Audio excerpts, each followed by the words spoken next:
Hello guys, তোমরা সবাই কেমন আছো? আশা করি তোমরা সবাই খুব ভালো আছো। তো দেখতে থাকো ভিডিওটা পুরো শেষ পর্যন্ত। আজকে এই ফার্স্ট টাইম আমরা আমাদের পেজে কোনো একটা গেম খেলবো। তো তোমরা সেটা দেখতে থাকো। আমরা বেলুন দিয়ে একটা গেম খেলবো। আমি তো খুব এক্সাইটেড আর বাবুও খুব এক্সাইটেড। বাবু আর আমি মিলে এই গেমটা খেলবো, বেলুন ফাটানো।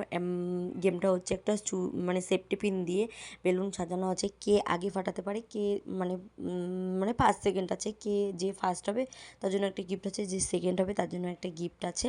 তো আমার আর বাবুর মধ্যে দেখো, তো আমরা এখানে তাড়াতাড়ি করে বেলুনটা ফাটাচ্ছি। তো আমি এখানে কিন্তু ধরেছি, বাবু কিন্তু একটা জিনিস করেনি, বাবু কিন্তু ধরেনি। আর বাবুর বেলুনগুলো আঠা দিয়ে লাগানো ছিল, আমারটা যদিও আঠা দিয়ে লাগানো ছিল না, তার জন্য আমি হাত দিয়ে ধরেছি। আর ফার্স্টে কিন্তু আমিই হয়েছি, বাবু মানে ফার্স্ট হতে পারিনি। তবুও বাবুকেও একটা গিফট দেওয়া হয়েছে, মানে গিফট বলতে একটা ছোটোখাটো জিনিস। তোমরা দেখতেই পারবে, পুরো ভিডিওটা দেখো শেষ পর্যন্ত। আমার তো গেমটা খেলে খুব ভালো লেগেছে। তো তোমরা দেখো, মাম্মাম এখানে গিফট তুলে দিচ্ছে আমাদের হাতে। গিফট বলতে কি, একটা ছোট চকলেট। তো দুটো চকলেট আছে, যে ফার্স্ট হয়েছে তার জন্য বড় চকলেট, যে সেকেন্ড হয়েছে তার জন্য ছোট চকলেট। তো দেখো এখানে মাম্মাম তুলে দিয়েছে ফার্স্ট প্রাইজ, এটা হচ্ছে ফার্স্ট গিফট। আর এটা যে সেকেন্ড হয়েছে, তার মানে বাবু সেকেন্ড হয়েছে, বাবুর জন্য একটা ছোটো চকলেট। তো ভিডিওটা কেমন লাগলো একটা লাইক কমেন্ট শেয়ার করে জানি।